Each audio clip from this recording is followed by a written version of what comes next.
सहनावतु सहनौ भुनक्तु सह वीर्यं करवावहै तेजस्विनावधीतमस्तु मा विद्विषावहै। ओम शांति शांति शांति। वैदिक जीवन पद्धति की इस कक्षा में आप सभी का हार्दिक स्वागत है, अभिनंदन है। निरंतरता से हम ऋग्वेद का स्वाध्याय कर रहे हैं और वेदों के स्वाध्याय से हमारे ज्ञान का, हमारे उत्साह का, हमारे सामर्थ्य का सदा परिपाक होता है। हम उत्कृष्ट जीवन जी पाते हैं, परिपक्वता को प्राप्त कर पाते हैं, हमारे जीवन में दृढ़ता आती है। जो इस तथ्य सत्य को जान लेता है, समझ लेता है, वह निसंदेह है इस महान ज्ञान को अपने जीवन में जरूर उतार लेता है। अतः यदि हम उत्कर्ष चाहते हैं, जीवन का हर प्रकार से उन्नत स्वभाव वाले बनना चाहते हैं, जीवन के हर क्षेत्र में पवित्रता से, शुचिता से, समरसता से, कृतज्ञता से, उदारता से अपने जीवन को विभूषित करना चाहते हैं, अलंकृत करना चाहते हैं, तो उसके लिए इस ज्ञान का विस्तार, इस अपार संसार को पार करने का साधन बनता है। क्योंकि बिना ज्ञान के व्यक्ति इस संसार के दुर्गम पथ पर, दुर्गम यात्रा पर आगे बढ़ नहीं सकता है। यह असार संसार जो हमारे इंद्रियों को, हमारे जो विषयासक्त जो स्वभाव हो गया, उसके लिए जो प्रलोभन चारों ओर हमको दिखाई पड़ते हैं, उनसे हम बच नहीं पाते यदि ज्ञान पूर्वक जीवन नहीं जीते हैं। ज्ञान ही व्यक्ति को महान बनाता है। अतः ज्ञान का विस्तार जैसे जैसे हमारे अंदर बढ़ता जाता है, हमारे अस्तित्व में ज्ञान का महान स्थान हो जाता है, तो वासनाओं का क्षरण भी धीरे धीरे होता है। वे वासनाएं जो जन्म जन्मांतरों से हमारे जीवन को दुख से, कष्ट से, निराशा से, हताशा से परिपूर्ण करने वाली थी, उन वासनाओं का भी क्षय, उनका नाश ज्ञान से होता है। नहीं जानेन सदृशम पवित्रम इह विद्यते, श्रीमद् भगवद गीता में यह बात कही है। और आदि शंकराचार्य भी कहते हैं, ज्ञान विहीनः सर्वमतेन भजति न मुक्तिम जन्मशतेन, भज गोविंदम गोविंदम भज मूढ़मते। अपार संसार समुद्र मध्य सम्माजतो में शरणम किमस्ति, गुरु कृपालु कृपया वदयित दुशेष पादाम्बुज दीर्घ नौका।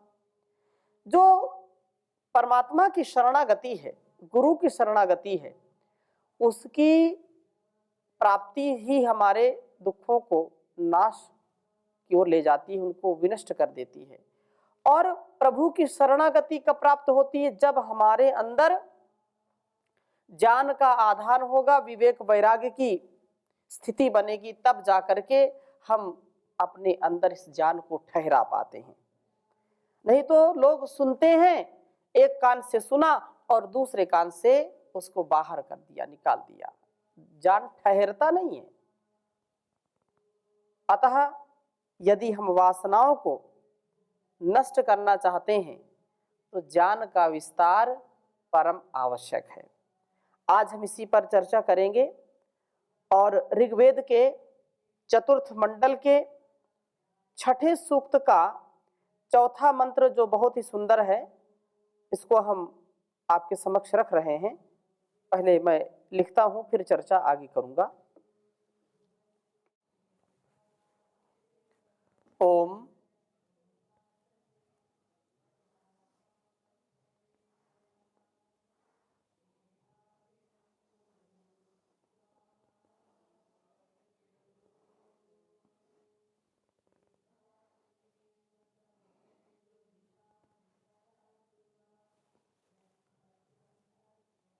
स्तीर्णे बर्हिषि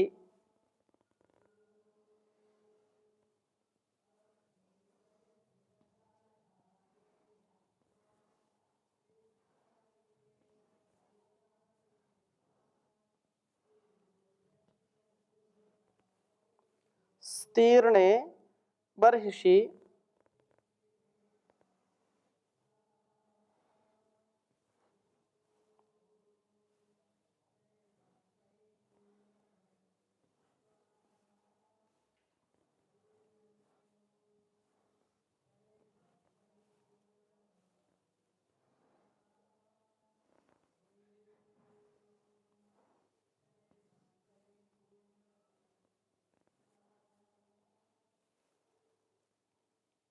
समिधाने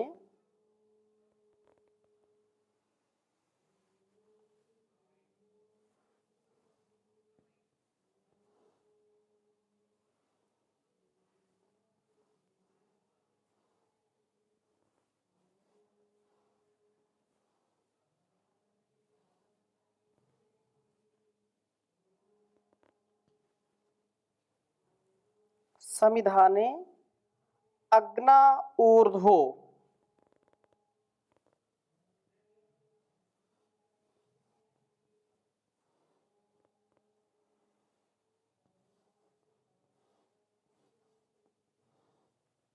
अग्ना ऊर्ध्वो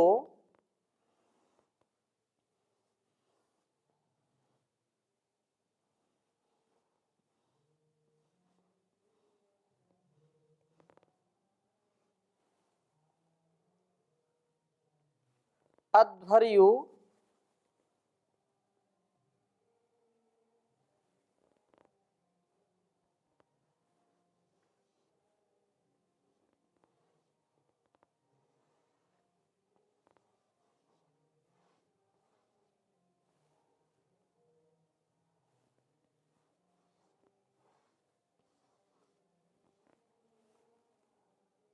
अध्वर्युर जुजुषाणु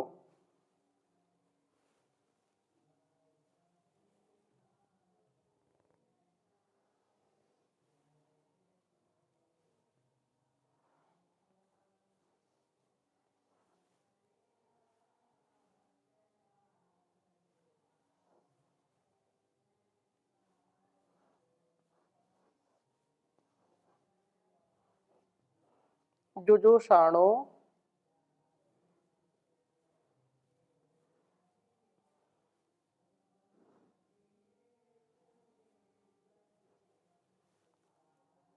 अस्तात्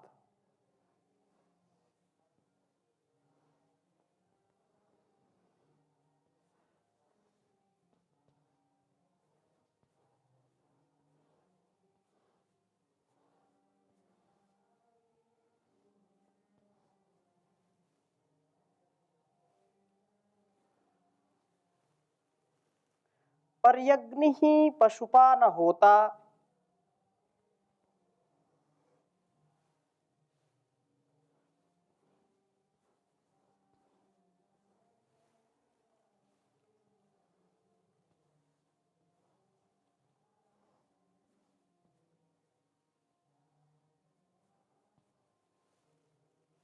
पशुपा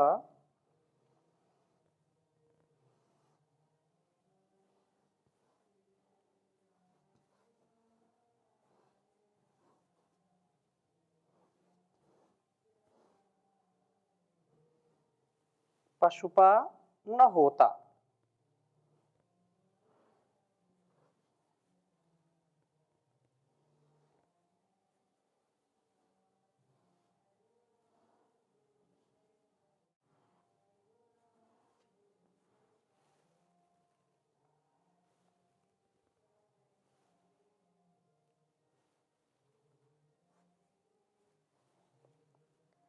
त्रिविष्ट्येति प्रदिव उराणः।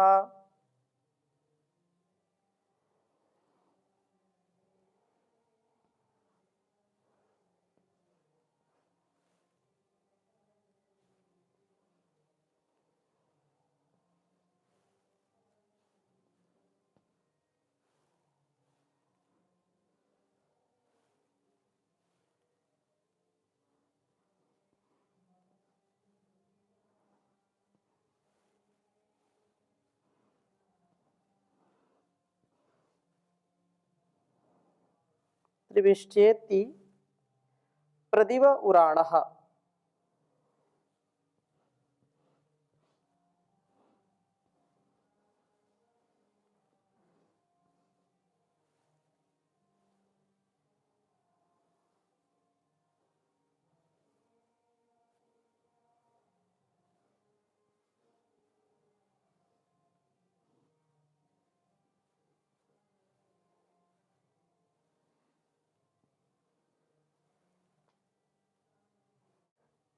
चौथे मंडल के छठे सूक्त का यह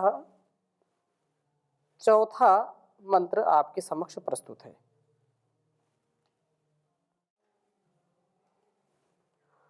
ओम स्तीर्णे बर्हिषि समिधान यज्ञा ऊर्ध्वो अध्वर्युजुषाणो अस्तात् पर्यग्निः पशुपा न होता त्रिविष्ट्येति प्रदिव उराणः।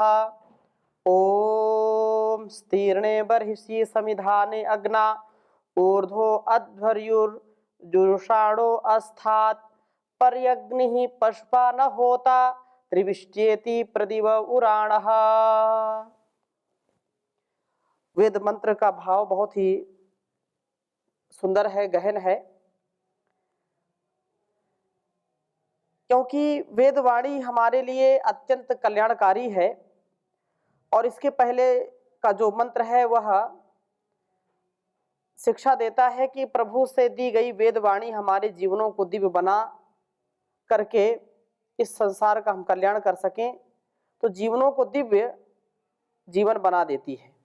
यह अद्भुत चमत्कार करने वाली है, क्योंकि यह जितना हम सुनते हैं, पढ़ते हैं, समझते हैं, जितना मनन चिंतन करते हैं, वह उतना ही हमको गहन जो प्रकाश है उसकी ओर बढ़ाती है। यह कल्याणी वेदवाणी जिसने भी सुनी है वह पूर्ण रूप से तर्कशील, गतिशील, कर्मशील, धर्मशील बन करके अपने जीवन का उत्थान तो करता ही करता है, इसके साथ साथ न जाने कितने लोगों का कल्याण करता है। अद्भुत इसमें चमत्कार है, अद्भुत इसकी शक्ति है, अद्भुत इसका सामर्थ्य है। इसलिए इस वेद मंत्र में कहा है कि बर्हिषि वासना शून्य हृदय रूप आसन के स्तीर्णे बिछाने पर अग्नौ समिधाने, उस आसन पर उस अग्रणी प्रभु के दीप्ति के साथ विराजमान होने पर, अर्थात पवित्र हृदय में प्रभु का प्रकाश होने पर यह उपासक ऊर्ध्वः सदा ऊपर स्थित होता है। आलस्य से शून्य होकर के, आलस्य प्रमाद से ऊपर उठ करके कुछ सकारात्मक, कुछ सदाचार, परोपकार और जीवन और इस जगत के कल्याण के लिए उद्यत हो जाता है। उसकी स्वार्थ की भावना शून्य हो जाती है। मन का जो चांचल्य स्वभाव है उसमें स्थिरता आ जाती है। इसलिए यह वेदों का ज्ञान जिसके अंदर ठहर जाता है तो समझो कि उसकी वासनाओं का शमन हो जाता है, वह वासनाओं से ऊपर उठ जाता है। भोग भावनाओं से, वासनाओं से ऊपर उठना इतना सरल नहीं है, परंतु एक ज्ञानी व्यक्ति ही इसको बिल्कुल ऐसा छोड़ देता है जैसे सर्प को अपनी केचुली छोड़ने में कोई आसक्ति नहीं है, वह उसको छोड़ देता है, अनासक्त हो जाता उससे, क्योंकि यह एक न एक दिन तो छूटने वाला है। जिस हम व्यक्ति वस्तु स्थान की कामना करते हैं, अगर अपने आप उससे हम विवेक पूर्वक, वैराग्य पूर्वक नहीं बरतते हैं, तो एक न एक दिन तो उसको छोड़ करके जाना ही है, वो एक न एक दिन छूटेगा ही छूटेगा। तो जान से हम उसको पा करके भी, उसके अंग संग रह करके भी उसमें आसक्त नहीं होते, ये सबसे बड़ी बात है। जैसे कमल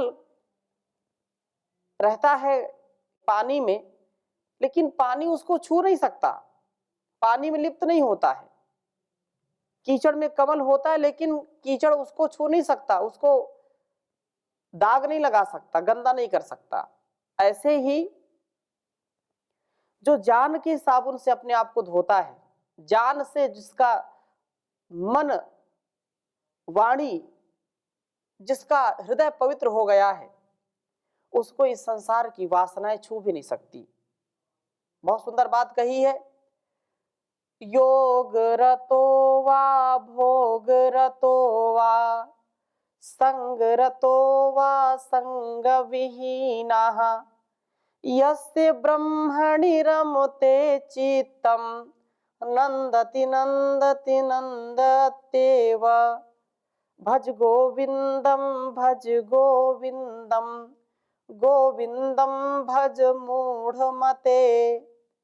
इस संसार में ज्ञानी व्यक्ति ऐसा रहता है कि लगता है लोगों को ऐसा यह साधारण सा व्यक्ति है, और हर प्रकार के माहौल में, हर प्रकार के वातावरण में रहता है, फिर भी वातावरण का प्रभाव उसके ऊपर नहीं पड़ता। वह इस प्रकार का बन जाता है, वासनाओं से शून्य उसका संस्कार हो जाता है। जैसे इस प्रकार, जैसे कोई चंदन के वृक्ष में जो विषधर लिपटे होते हैं, सर्प लिपटे होते हैं, लेकिन चंदन कभी अपनी शीतलता छोड़ता नहीं है। अपना स्वभाव जो शीतलता का है, सुगंधी का, उसको कभी छोड़ता नहीं।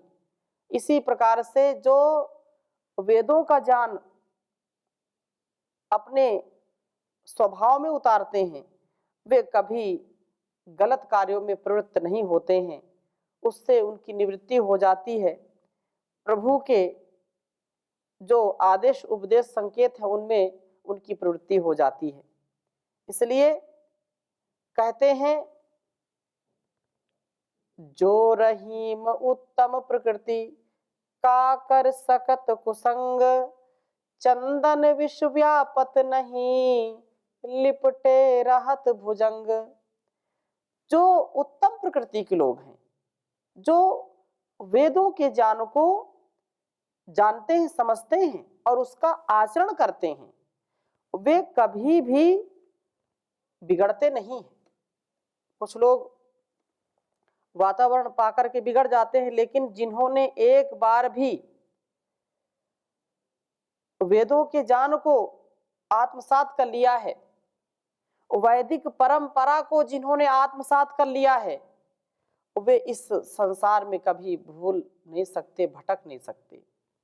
इसलिए इसको रोज स्वाध्याय की आवश्यकता है। नित्य स्वाध्याय सत्संग परम आवश्यक है। तो यही बात कही है यहाँ पर कि वे सदा वासनाओं से ऊपर उठने वाले हो जाते हैं। अध्वर्यु यज्ञों को अपने साथ विनियुक्त करने वाला जुजुषाणः प्रीति पूर्वक उन यज्ञों का सेवन करता हुआ अस्थात स्थित होता है। जब इस प्रकार यह अपने कर्तव्य कर्मों को करने में प्रवृत्त होता है तो उस समय अग्नि ही वे अग्रणी प्रभो पशुपाहा न, अर्थात ग्वाले के समान परी इसका चारों ओर से रक्षण करते हैं। वस्तुतः हम गौओं के समान होते हैं, प्रभु ग्वाले के रूप में हमारे रक्षक होते हैं। यह प्रभु से रक्षित व्यक्ति जो होता यज्ञशील होता है, त्रिविष्टि एति, शरीर मन बुद्धि तीनों का व्यापन करता हुआ गति करता है। जब तक शरीर मन बुद्धि हमारी स्थिरता को प्राप्त नहीं होंगे, परिपक्वता को प्राप्त नहीं होंगे, जब तक इनके अंदर का सामर्थ्य नहीं बढ़ेगा, इनमें कमजोरी रहेगी, तब तक हम आगे नहीं बढ़ेंगे। हम उन्नति का पथ समझते हुए जानते हुए भी उस ओर हम नहीं बढ़ पाते हैं, कदम हमारे डगमगाने लगते हैं और हम भूल भटक जाते हैं। हम भूले नहीं, भटके नहीं, अपने इन शरीर मन बुद्धि तीनों को इस सदगति की ओर, इस सुपथ की ओर लगाने का प्रयत्न करें। और कहा प्रतिवह प्रकृष्ट जानों को उराणहा, विस्तृत करता हुआ होता है। यह जान का विस्तार ही वासनाओं के लाघव का साधन बनता है। जैसे जैसे ज्ञान बढ़ता जाता है वैसे वैसे वासनाएं भी मिटती चली जाती हैं, वासनाएं भी हमारे पास नहीं आती हैं। इसलिए ज्ञान प्राप्त करने में कभी भी हमको प्रमाद नहीं करना चाहिए, आलस्य नहीं करना चाहिए। जहां से भी, जब भी, जिस अवस्था में हमको सद्ज्ञान मिले उसको तत्काल हमको ग्रहण करना चाहिए। इसी प्रकार से यदि हम निरंतरता पूर्वक अपने ज्ञान विज्ञान को बढ़ाते हुए आगे बढ़ते रहेंगे तो इस शरीर से भी और इस संसार से भी हमारा जो अविवेक पूर्ण लगाव है वह भी दूर हो जाता है। हम शरीर को और इस संसार को साधन बना करके अपनी साधना को साधने वाले सच्चे साधक बने और साध्य की प्राप्ति कर पाए। क्योंकि यह साधन जब तक हम ज्ञान पूर्वक नहीं चलाएंगे, अब किसी व्यक्ति को आप कितनी भी महंगी गाड़ी दे दीजिए, 4 व्हीलर हो, 2 व्हीलर हो, चाहे 2 पहिया वाहन हो, चाहे 4 पहिया वाहन हो, या और कोई कीमती कितना ही अच्छा साधन दे दीजिए, लेकिन व्यक्ति को चलाने का सामर्थ्य नहीं है, वह उसको ड्राइव नहीं कर सकता है, तो क्या करेगा? उसकी हानि होगी। स्वयं की हानि तो होगी होगी, उस वाहन की भी दुर्गति होगी।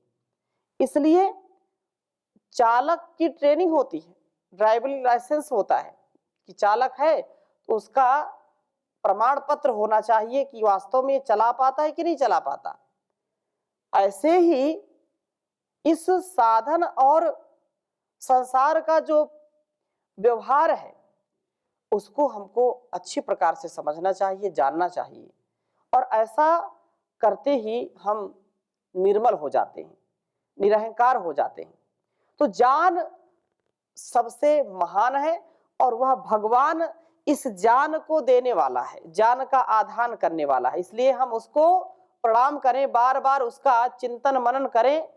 हे ज्ञान रूप भगवन, हमको भी ज्ञान दे दो, करुणा की 4 छींटे करुणा निधान दे दो। हे ज्ञान रूप भगवन, हमको भी ज्ञान दे दो। सुलझा सके हम अपने जीवन की उलझनों को, जीवन जीवन की उलझनों को प्रजारितम भरा से बुद्धि का दान दे दो, करुणा की 4 छींटें करुणा निधान दे दो। तो वह जो ज्ञान का भंडार है, समस्त संसार में ज्ञान का प्रकाश करने वाला है, ऐसा परम पिता परमेश्वर हम सबको सद्बुद्धि दे, हम सबको ज्ञान दे, हम वासनाओं से बचें, उपासना में हमारा मन लगे। यह हमारे लिए अत्यंत कल्याणकारी महनीय सदकर्म होगा। तो इन्हीं शुभ भावों के साथ आज की कक्षा को यहीं पर विराम देते हैं। शेष चर्चा अगली कक्षा में करेंगे। ओम शांति शांति शांति।